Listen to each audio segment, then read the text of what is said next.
Good morning मेरे प्यारे प्यारे बच्चों। चलिए आज हम सॉल्व करते हैं सॉलिड स्टेट के असाइनमेंट्स जो मैंने आपको व्हाट्सएप ग्रुप में सेंड किया था सॉल्व करने के लिए। तो उसका मैं आपको ये सारे क्वेश्चंस का आंसर वीडियो लेक्चर के थ्रू मैं आपको प्रोवाइड कर देता हूँ। आप सभी बच्चे इसको चेक कर लेना, ठीक है। देखिए पहला क्वेश्चन क्या है, इन NaCl स्ट्रक्चर। NaCl स्ट्रक्चर में जो होता है बच्चा, हमने आपको समझाया था कि NaCl स्ट्रक्चर में क्या होता है कि ये हमारा एज लेंथ है। ये क्या है हमारा एज लेंथ।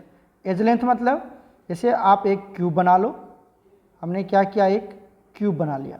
ध्यान से देखना, ये हमने आपको बताया भी है, फिर भी आप यहाँ पर भी समझ लीजिए। ये आपका क्या है, एक क्यूब है। क्यूब मतलब एक आपका ब्रिक है। ब्रिक मतलब आपका ये एक ईंट है, ठीक है ना। तो आप ये जो देख रहे हो ना, ये वाला पार्ट, इसको हम लोग बोलते हैं एज लेंथ। क्या बोलते हैं इसको? एज लेंथ बोलते हैं। इसको हम लोग बोलते हैं ए से डिनोट करते हैं एज लेंथ को, और ये हमारा एज लेंथ, एज लेंथ है। क्लियर हो गया, ये एज लेंथ है। अब देखिए NaCl स्ट्रक्चर के केस में क्या होता है, यहाँ पर जो आपके पास Na है, क्या है यहाँ पर देखो, यहाँ पर जो Na है तो NaCl अगर टूटेगा तो क्या देगा बच्चा बताओ, Na प्लस और साथ में क्या देगा Cl माइनस।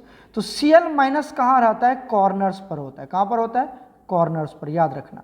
Cl माइनस कहाँ होगा? कॉर्नर्स पर होगा। क्लियर हो गया। और जो आपका Na है, जो आपका क्या है Na, वो कहाँ होता है? एज पर होता है। वो कहाँ होगा? एज पर होगा। इतनी बातें समझ में आ गई? इतनी बातें समझ में आई या नहीं आई? ये आपको सारी बातें याद रखनी है। ये जो आपका एज लेंथ है, ये क्या है हमारा, ये है एज लेंथ। ये क्यूब है तो सारे लेंथ बराबर ही होगा, सब कितना होगा, ए ही होगा। पता ही आपको, क्योंकि सबकी क्यूब है ये, तो क्यूब के केस में सभी लेंथ क्या होते हैं, इक्वल होते हैं। ये आपको पता है, लेंथ ब्रेथ हाइट सब कितना होता है, ए ही होगा। राइट, क्लियर हो गया, ठीक है। तो ये आपका एज लेंथ है, इसकी भी लेंथ कितनी होगी, ए होगी ना। अब देखो यहाँ पर जो आपका एज लेंथ है, यहीं पर होता है ऑक्टाहेड्रल वॉइड। क्या होता है? ऑक्टाहेड्रल वॉइड होता है। समझिएगा, ये जो ब्लू कलर से हमने बनाया है, ये जो पर्पल कलर से, ये आपका है Na प्लस, ठीक है। और ये हमने जो ब्लू कलर से दिखाया है, ये है Cl माइनस। ये क्या है तुम्हारा? Cl माइनस है। इतनी बातें समझ में आ गई? कोई दिक्कत नहीं। अब एक बात बताओ, ये जो लेंथ होगा, ये ब्लू कलर का, यहाँ से लेके यहाँ तक दिख रहा है ना, ये क्या होगा तुम्हारा? ये होगा radius of chlorine minus radius of Cl minus. Clear है? अच्छा यहाँ पर आ जाओ, यहाँ पर इस सोडियम में ये जो होगा, ठीक है, बीच में हमने इसको क्या कर दिया, डिवाइड कर दिया, दिख रहा होगा, ठीक है। अब आप समझिए, अब यहाँ से लेके यहाँ तक ये वाला पार्ट क्या होगा, ये मैं यहाँ लिख रहा हूँ, ध्यान से देखते जाना। ये होगा R of Na, radius of Na plus. और ये वाला पार्ट इधर देखो, ये वाला, ये भी क्या होगा, ये भी होगा R ऑफ Na प्लस। मतलब दोनों क्या हो जाएगा, 2R ऑफ Na प्लस, मतलब Na प्लस का 2 बार रेडियस। क्लियर हो गया। और ये जो ब्लू कलर का है, क्योंकि इस पर क्वेश्चन भी है, ये जो आपका ब्लू कलर का है, ये क्या है आपका बताओ, ये है आपका R ऑफ Cl माइनस। ठीक है, ये समझ में आ गया यहाँ तक। इसी एज लेंथ पर, ये जो एज लेंथ है, ये वाला जो एज लेंथ है, कौन सा वाला एज लेंथ, ये वाला जो ए है ना एज लेंथ, यहीं पर आपका क्या होता है, ऑक्टाहेड्रल वॉइड होता है। तो क्वेश्चन यहाँ पर फटाफट बन जाएगा आपसे, ऑक्टाहेड्रल वॉइड होता है। NaCl में सिर्फ ऑक्टाहेड्रल वॉइड होता है, टेट्राहेड्रल वॉइड नहीं होता। वॉइड क्या होता है वो बाद में डिस्कस करेंगे, आप समझिए।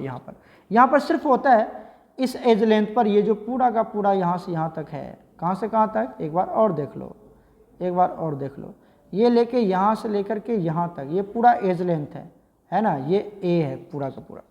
तो इसमें जो होता है सिर्फ क्या होता है एज लेंथ पर, ऑक्टाहेड्रल वॉइड होता है। तो देखिए क्या कहता है, all octahedral and tetrahedral sides उसी को बोलते हैं। तो बच्चा यहाँ तो टेट्राहेड्रल साइड्स तो होते ही नहीं है, सिर्फ क्या बताया कि NaCl में सिर्फ क्या होता है, ऑक्टाहेड्रल वॉइड होता है, वो भी कहाँ, एज लेंथ पर। ठीक है, तो यही होता है। तो यहाँ तो ये दिया, ये भी नहीं होगा। Only tetrahedral sides are okay, tetrahedral तो होता ही नहीं है, नाइदर ऑक्टाहेड्रल नाइदर टेट्राहेड्रल, वो कहता है कुछ नहीं होगा, ऑक्टाहेड्रल तो होता है ना। तो यहाँ पर करेक्ट ऑप्शन क्या हो जाएगा, B, only octahedral sites are occupied. Octahedral void ही होता है तो उसी को ऑक्यूपाई करेगा। क्लियर हो गया? अच्छा, इसी पे आता है क्वेश्चन नंबर 5। तो मैं ये तो क्वेश्चन नंबर 1 था जिसको मैंने सॉल्व करके दिखाया। अब आ जाओ क्वेश्चन नंबर 5 सॉल्व करके दिखाता हूँ मैं। क्वेश्चन नंबर 5 ध्यान देखो। अब बाय द वे यहाँ पे ना दिखे तो अपना असाइनमेंट चेक कर लेना क्वेश्चन नंबर 5 में, और उसको अपने कॉपी में मेंशन भी कर लेना। बहुत अच्छा क्वेश्चन है। The radius of Na plus and Cl minus ion are 95 picometer and 181 picometer. मतलब Na प्लस और Cl माइनस का रेडियस दिया हुआ है।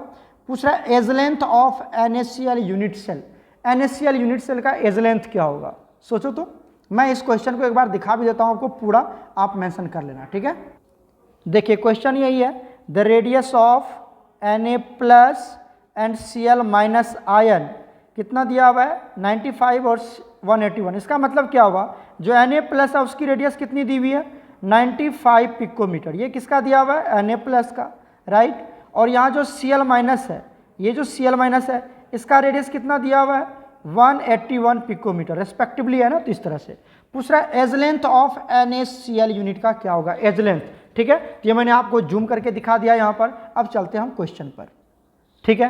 तो देखिए इसको बनाएंगे कैसे, ये पूछ रहा है ना आपसे, तो ध्यान से देखिए। अब आप देखिए ये जो एज लेंथ होगा, ये जो A होगा वो किसके बराबर होगा? जल्दी बताओ तो। ये किसके किसके सम के बराबर होगा? ये हो जाएगा रेडियस ऑफ क्लोरीन प्लस 2, देखो यहाँ पर 2 रेडियस ऑफ Na प्लस होगा ना। क्यों? क्योंकि 2 बार सोडियम का आ रहा है, एक यहाँ आ रहा है और एक यहाँ आ रहा है। 2 बार रेडियस है ना सोडियम का, क्योंकि पूरा डायमीटर हो जाएगा। और ये वाला पार्ट, ये वाला पार्ट क्या हो जाएगा? Radius of chlorine. मतलब क्या बनेगा यहाँ से क्या बनेगा? A जो कि एज लेंथ है, क्या बनेगा? Radius of chlorine minus plus 2 into radius of Na plus radius of chlorine minus, है ना।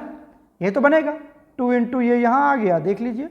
और एक बार क्लोरीन का इधर लेफ्ट साइड जो था, दूसरे बार इधर राइट साइड जो था कॉर्नर पर, ये कॉर्नर का क्लोरीन है और ये बीच पे एज लेंथ है 2, मतलब 2R ऑफ सोडियम, ठीक है।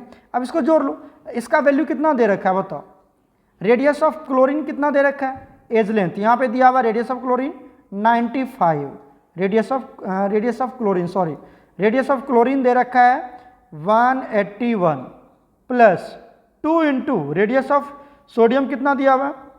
95, है ना, प्लस क्लोरीन का आइटम फिर से कितना दे रखा है? क्लोरीन आयन का रेडियस कितना दे रखा है? 181।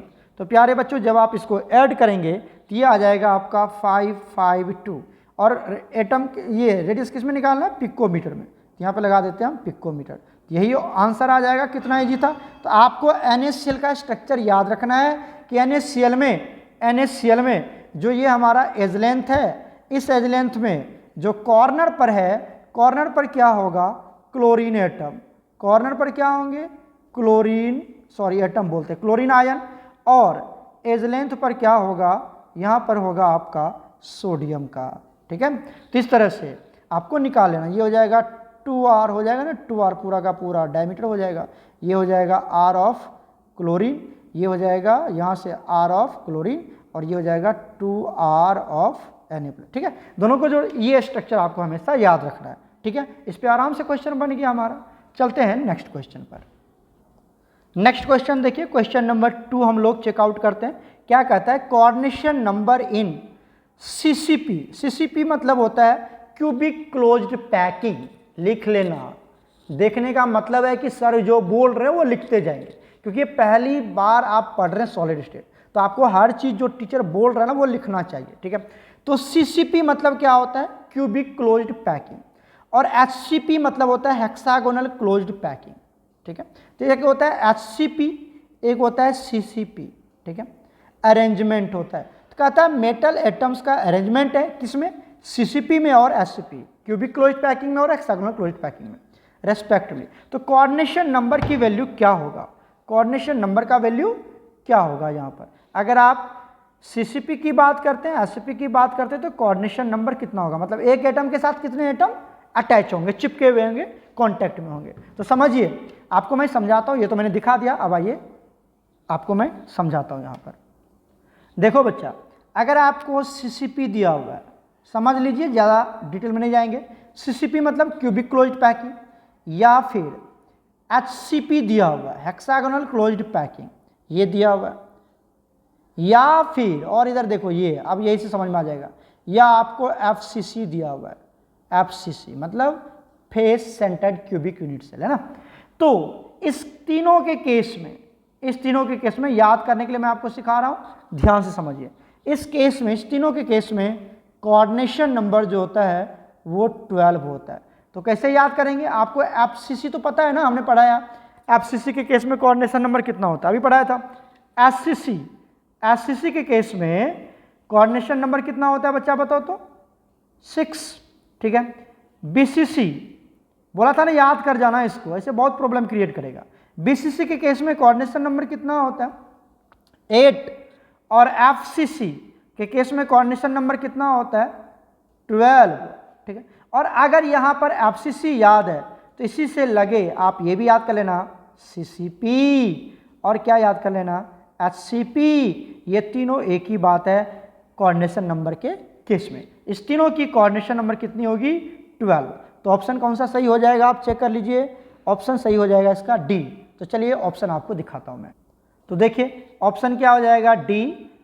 CCP हो या फिर HCP हो, उसकी कोऑर्डिनेशन नंबर कितनी होगी, 12, या फिर FCC हो, इसकी कोऑर्डिनेशन नंबर कितनी होगी, 12। तो ये सब एकदम की पॉइंट है, सॉलिड स्टेट का की पॉइंट है।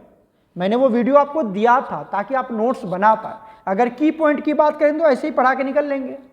मैंने साथ में आपको नोट्स भी प्रोवाइड कर दिया था कि बाय द वे लिखना पड़े। अभी मैंने आपको नोट्स सेंड भी कर दिया PDF के फॉर्म में, आप चेक कर लीजिएगा, ठीक है। चलते हैं नेक्स्ट क्वेश्चन पर। नेक्स्ट क्वेश्चन देखिए क्या कहता है, क्वेश्चन नंबर 3। टाइटेनियम मेटल होता है, ठीक है, हैज डेंसिटी इतना, ये डेंसिटी दिया हुआ है आपको, डेंसिटी दिया हुआ है, एज लेंथ भी दिया हुआ है पिकोमीटर में। कहता है what cubic unit cell does titanium crystallise, जबकि टाइटेनियम का ये क्या दिया हुआ है, 48, ये इसके मोलर मास है, 48 क्या है, मोलर मास है, ठीक है। तो टाइटेनियम का एज लेंथ दिया हुआ है, डेंसिटी दिया हुआ है, मतलब A दिया हुआ है, डेंसिटी D दिया हुआ है, मोलर मास M दिया हुआ है, ठीक है। तो यहाँ से हम क्या निकाल लेते हैं, कौन सा यूनिट सेल होगा, पूछ रहा है वो FCC में होगा या BCC में होगा या FCC में होगा या SCC में होगा। कौन सा यूनिट सेल होगा जब टाइटेनियम की डेंसिटी इतनी होगी, एज लेंथ इतनी होगी और उसका मोलर मास कितना होगा, एटॉमिक मास 48 होगा। तो कौन सा यूनिट सेल में वो एग्जिस्ट करेगा, ये आपसे पूछ रहा है। तो कौन सा यूनिट सेल में एग्जिस्ट करेगा, इसका मतलब है कि अगर मैं Z निकाल लूँ, मतलब अगर Z की वैल्यू 1 हो गया तो SCC, Z की वैल्यू 2 हो गया तो BCC, और Z का वैल्यू 4 हो गया तो FCC। अगर 1 निकल गया तो बोल देंगे सर ये SCC में एग्जिस्ट करेगा, 2 निकल गया Z की वैल्यू तो बोल देंगे BCC में एग्जिस्ट करेगा, और अगर 4 निकल गया तो बोल देंगे FCC में एग्जिस्ट करेगा, ठीक है। तो चलिए इसको सॉल्व करते हैं। तो देखिए सबसे पहले हम क्या करते हैं, यहाँ पर गिवन लिख लेते हैं, क्या क्या हमें दिया हुआ है क्वेश्चन में। क्या दिया हुआ है, डेंसिटी दिया हुआ है, ऑलरेडी देखिए क्वेश्चन में 4.54 ग्राम पर सेंटीमीटर, ग्राम में सेंटीमीटर क्यूब में दिया हुआ है, ठीक है। एज लेंथ A कितना दिया हुआ है, 412.6 पिकोमीटर। इस पिकोमीटर को हमने क्या कर लिया, मीटर में कन्वर्ट कर लिया। तो कैसे कन्वर्ट करते हैं, एक पिकोमीटर में 10 टू दी पावर -12, तो 10 टू दी पावर -12 से मल्टीप्लाई कर दिया। लेकिन ये तो मीटर में आ गया, हमें चाहिए सेंटीमीटर क्यूब में, तो 1000 फिर 100 से मल्टीप्लाई कर दिया। तो अब ये 100 से मल्टीप्लाई करने पर वो सेंटीमीटर में कन्वर्ट हो जाएगा। तो ये बन गया 412.6 into 10 to the power -10 centimetre बन गया, ठीक है। तो ये निकल गया सेंटीमीटर में। एटॉमिक मास जिसको M से रिप्रेजेंट करते हैं वो कितना दिया हुआ है, 48। तो आपको पता है डेंसिटी का फॉर्मूला क्या होता है, डेंसिटी इक्वल टू होता है Z into M divided by A cube into NA। अब बताए हमें क्या निकालना है, Z निकालना है ना, तो Z को बाहर निकाल लेते हैं, Z को बाहर। तो Z इक्वल टू क्या हो जाएगा बताओ, D into A cube into NA divided by क्या बन जाएगा यहाँ पर M। तो वैल्यू पुट कर दीजिए, कितना ईजी है, समझ में आ रहा है, समझ में आ रहा है, क्रॉस मल्टीप्लाई कर लिया। तो Z इक्वल टू कितना आ गया, पहले डेंसिटी पुट करो, कितना हो जाएगा 4.54 into A cube, edge length A कितना है बताओ 412.6 इंटू 10⁻⁻10, यही है ना, और इसको क्यूब करना है तो 3। अवोगाड्रो नंबर का value N A Avogadro number है 6.02 into 10⁻23 divided by molar mass आपको दिया हुआ है ऑलरेडी, कितना दिया हुआ है 48। इसको सॉल्व करोगे तो जेड की जो वैल्यू है वो कितना आ जाएगा 4, और जेड का वैल्यू अगर 4 आ जाता है तो इसका मतलब है कि जो आपका कौन सा एलिमेंट मेटल दिया हुआ था टाइटेनियम, जो आपका टाइटेनियम है वो किस में है, एफ जेड का वैल्यू 4 किस में होता है एफसीसी में क्रिस्टलाइज होगा, किस में होगा एफसीसी क्रिस्टल के फॉर्म में वो होगा। ठीक है, इतनी बात समझ में आई, बस जेड निकालना था, जेड आ गया। ये कितना इजी क्वेश्चन है, आपको डेंसिटी का फॉर्मूला बिल्कुल याद होनी चाहिए, कुछ कन्वर्जन है वो याद रखना चाहिए। कन्वर्जन डेंसिटी से निकालेंगे, डेंसिटी अगर सेंटीमीटर क्यूब में है और ये नॉर्मली आपको पिकोमीटर में दिया हुआ रहेगा एज लेंथ, तो एज लेंथ से हमको क्या करना है उस सेंटीमीटर क्यूब में जाना है, पहले मीटर में फिर 100 से मल्टीप्लाई करके सेंटीमीटर। ठीक है, समझ में आ गया, कोई दिक्कत है कर लोगे, ये मैं बना के सेंड कर रहा हूँ, यहाँ से कंसेप्ट आपके क्लियर होने चाहिए, इसलिए मेहनत कर रहे हैं आपके पीछे हम, बस ये नहीं कि हम पढ़ा के निकल गए, वो मतलब नहीं है, आपको हर चीज़ समझ में आनी चाहिए। चलते हैं नेक्स्ट क्वेश्चन पर। नेक्स्ट क्वेश्चन देखिए, क्वेश्चन नंबर 4 क्या कहता है, magnesium oxide has the structure of NaCl and TiCl has the structure of CaCl। हमने आपको याद है बताया था, आपको क्या बताया था, अगर आपने लेक्चर करी है ना हमारा तो आपको बिल्कुल अच्छे समझ में आ गया होगा।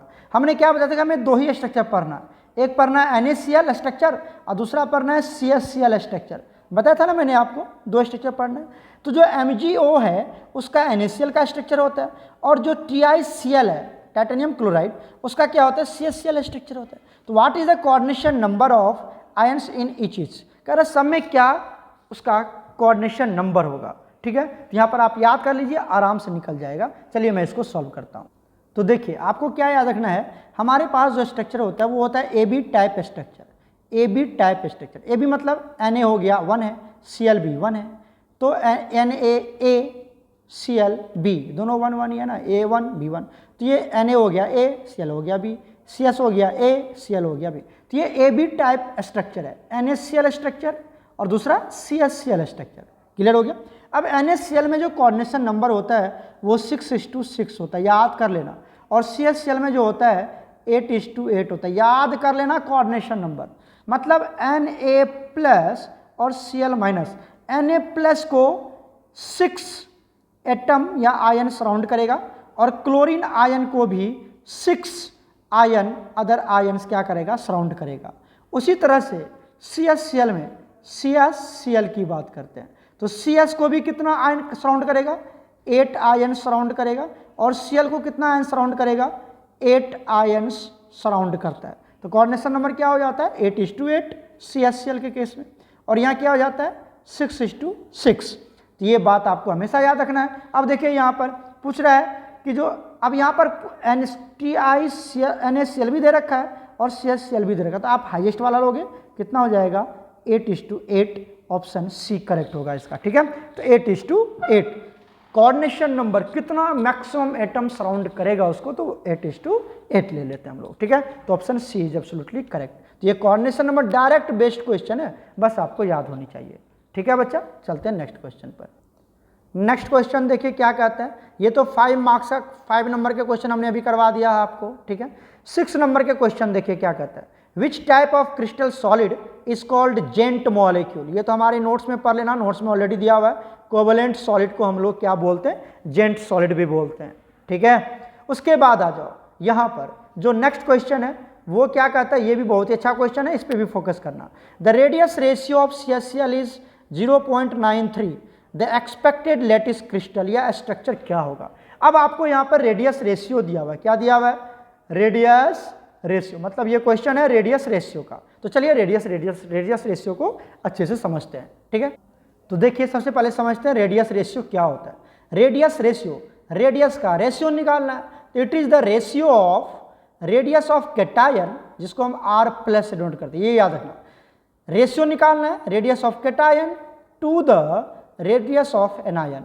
Radius of cation to the radius of anion को हम लोग क्या बोलते हैं, रेडियस रेशियो। यहाँ पर मैथ एक्सप्रेशन हमने लिखा है, radius ratio is equal to radius of cation divided by radius of anion. Anion पे नेगेटिव चार्ज, कैटायन पे पॉजिटिव चार्ज।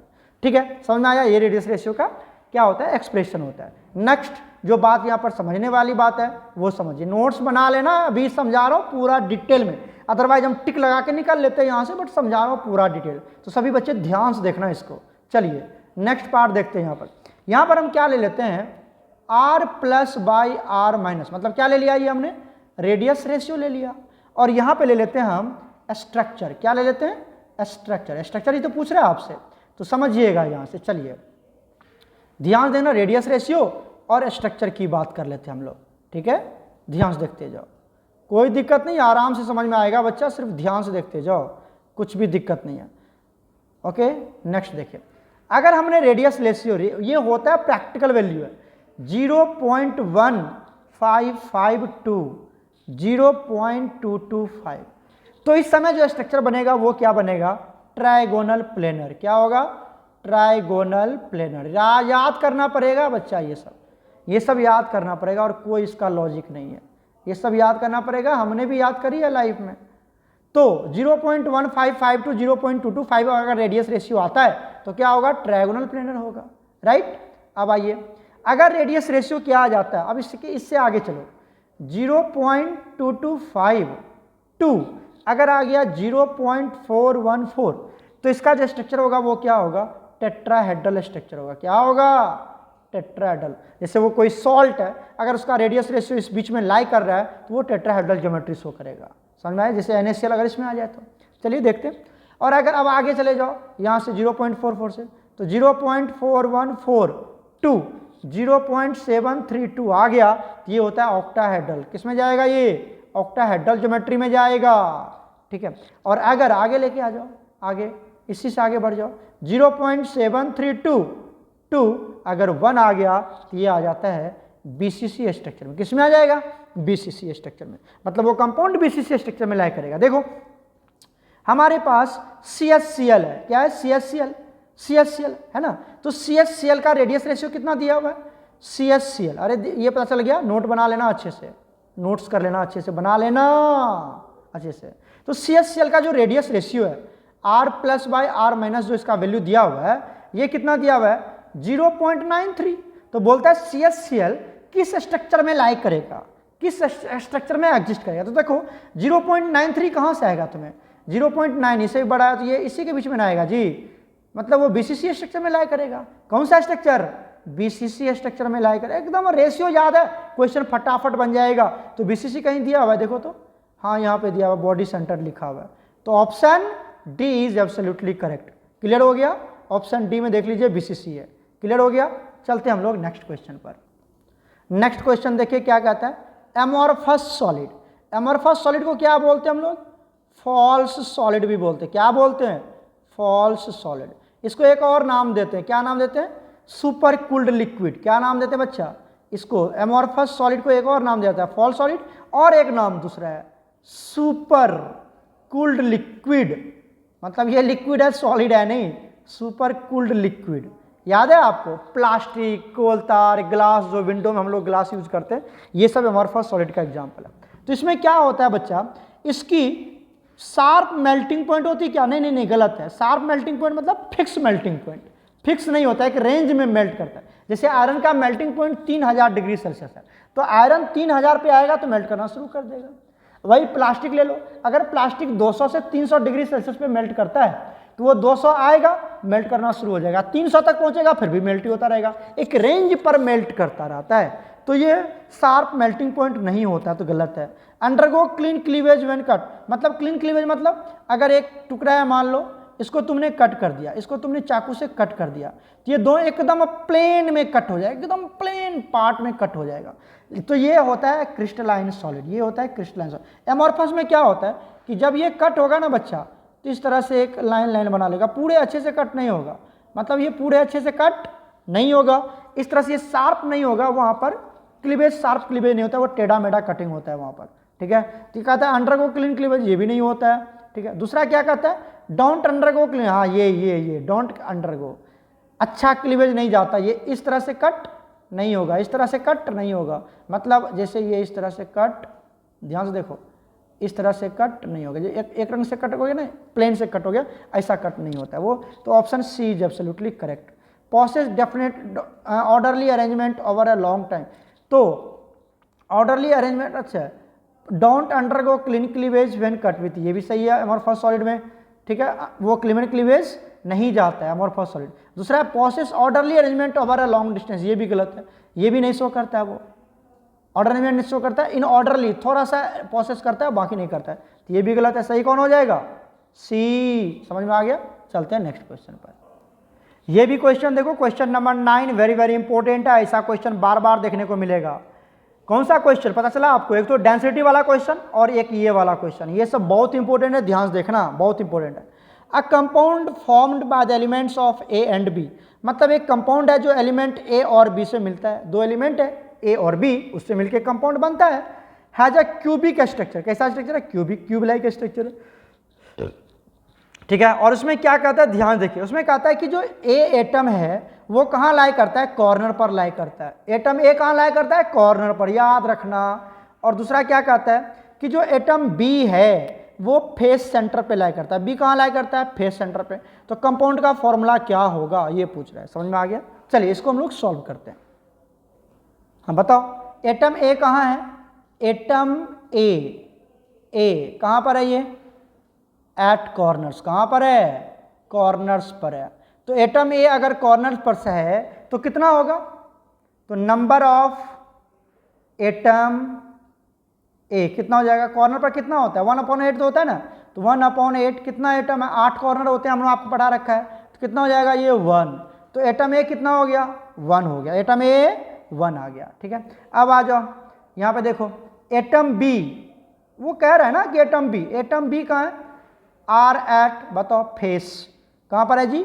फेस सेंटर पे, फेस सेंटर, क्लियर है? बताओ, तो नंबर ऑफ एटम बी कितना हो जाएगा बताओ? तो फेस कितना होता है? 6 ही फेस होता है ना, पढ़ा रखा है मैंने आपको। और 6 एक फेस पे कितनी कंट्रीब्यूशन होती है? कितनी कंट्रीब्यूशन होती है फेस पर? हाफ, और है कितना? 6, तो कितना हो जाएगा? ये 3 हो गया ना, 3। तो बी जो है, एटम बी जो है वो कितना है? 3 है।